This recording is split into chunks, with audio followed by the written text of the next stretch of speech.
What's going on, guys? The Comics Kid 2099 here, and I have a graphic novel that I want to talk to you about. Green Lantern, Green Arrow, Volume 1. You may recognize this as the hard-hitting heroes or hard-road heroes. I don't remember what it's called. This is just Volume 1 of the Denny O'Neil, Neal Adams run from the 1970s. And you've probably heard of this run. This is a very famous run. Basically, Denny O'Neil writes a pretty lengthy foreword in this book, and also an afterword at the end, where he talks about the sales on the Green Lantern series were not doing too good, and so Julius Schwartz said, hey, do you want to write Green Lantern? You need to do something to kind of shake things up and make the title sell. And so he decided to do a very grounded, real-world approach. He wanted to tackle real-world ideas, and he wanted to have two characters with very opposing political views kind of handling these real-world ideas, and you can have these two people with these two very real political philosophies kind of coming at these real-world views from two real places. And so this is the first place where Green Arrow, as a voice of the left, kind of got its start. And then Green Lantern, being a space cop, he's obviously going to be much more of an authority voice, and he's going to always tend to side with the authority figure, even though a lot of these instances in this book are people who are kind of underdogs, who are being tread on by the authority. And so Green Lantern kind of has to deal with all of that. And this book is very well known culturally, like I said. This one of the first pages of the book has this old black guy calling Green Lantern a racist. And that was an issue that always stuck out for me because Green Lantern, at least the Silver Age Green Lantern issues that I have read, he was the kind of hero, he would save an entire planet. If there was a giant pterodactyl coming to Earth to destroy the planet, he would fight off the pterodactyl. He's not the kind of guy who would go around and say, okay, I'm going to save this white neighborhood over here from a fire, but this black neighborhood over here, I'm going to ignore it, and I'm going to let crime run rampant over there. And that's kind of the way that Green Lantern is being treated in this book. He's being treated as, at least unconsciously, he's a racist, and he doesn't really care about black people. And that's the way the issue handles it, and that always stuck out to me because Green Lantern is more of a guy who saves the entire planet. He saves everyone on the planet, red and yellow, black and white.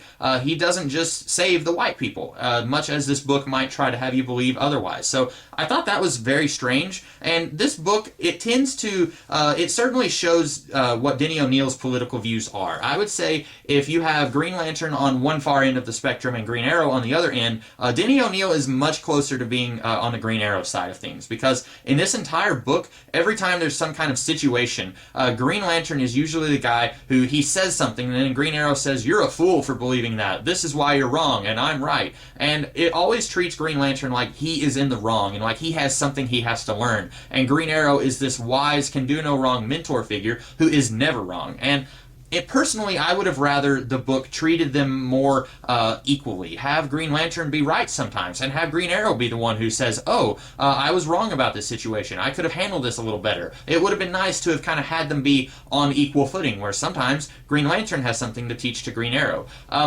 The quality of these stories is not very good. A lot of these stories are laughably bad, and that's because this came out in the very early 70s. It was a weird transitionary period for DC Comics where the 60s was a very goofy period for DC especially. The 60s was very colorful, very bright, and very happy. There wasn't a lot of darkness in comics in the 1960s, and these comics and other comics from this era, they're coming out of that period where they're still sort of holding on to that goofiness, but it's almost like they can also tell that darkness is on the horizon. Books that are really dark and grim and gritty in the 1980s were just over the horizon in the future. And so books that came out in the 70s, it's almost like they're trying to be both at once. They're holding on to that silliness of the 60s, but they're also paving the way to the darkness of the 80s. And it makes for very awkward reading. Almost every issue in this book is extremely awkward in how it tries to be real world and adult and dark, but it's still also extremely silly and goofy a lot of times. Almost every issue in this book had a moment in it that made me just laugh out loud in how it thinks that it's being really serious, but in actuality, it's just being really silly and stupid. That's not a slam against the people who are doing this. I truly believe that Neal Adams and Denny O'Neil were putting their best effort forward with this book, but I almost want to say that the premise of having Green Lantern, who is a space cop, limited to Earth and just doing stuff around the planet, that's kind of a faulty premise in the first place. And J. Michael Straczynski did something very similar to that with Superman about 5-ish years ago in the Grounded storyline, which was a story that I did not read. I had absolutely no desire to read Superman walking around the country facing real-world issues. And that's basically the same as this. But this, I want to say, I can give it a little bit more leeway because it's paving the road for stuff like that to come later. It's really weird that J. Michael Straczynski thinks that he's doing something really innovative on Superman in the year 2010 when 40 years earlier Denny O'Neil was doing that exact same thing on Green Lantern.